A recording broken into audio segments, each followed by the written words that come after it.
안녕하세요. 최근 이슈가 되고 있는 배달업계 소식을 모아 전달해 드리는 배달 파트너 채널입니다. 앞으로도 더욱 알찬 내용과 새로운 소식으로 구성할 테니 좋아요와 구독 부탁드립니다.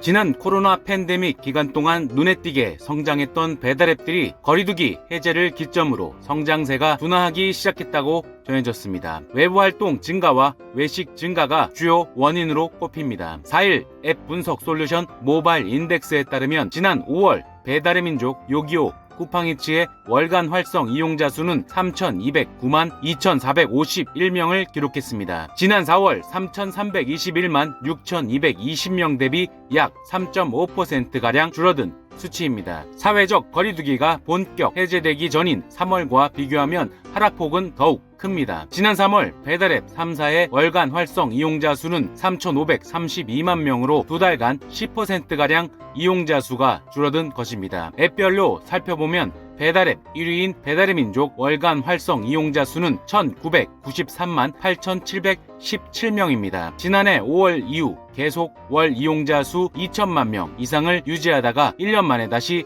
2천만 명 이하로 내려온 것입니다. 지난해 12월 월 이용자 수가 905만 명까지 증가했던 요기요도 지난달에는 765만 명까지 감소하기도 했습니다. 쿠팡이츠의 경우 지난 4월 506만 명에서 지난달 450만 명으로 월간 활성 이용자 수가 줄었습니다. 배달앱 이용자가 줄어든 것은 거리두기 해제 이후 이용자들이 밖으로 나가 외식을 하는 비중이 늘었기 때문이라는 분석이 나옵니다. 최근 업종별 결제 데이터 분석을 한 결과에 따르면 영업시간과 모임, 인원 제한 조치가 모두 해제된 지난 4월 18일부터 30일까지 오프라인 위주 식당이 거둔 매출은 거리두기 해제 전보다 27%가량 늘었다고 합니다. 하지만 같은 기간 배달 중심 식당 매출은 12% 감소한 것으로 나타났습니다. 한편 지난 팬데믹 기간 동안 오른 배달비가 소비자들의 배달 주문을 줄였다는 분석도 나옵니다. 최근 서울연구원이 발표한 1분기 서울시 소비자 체감 경기와 배달 서비스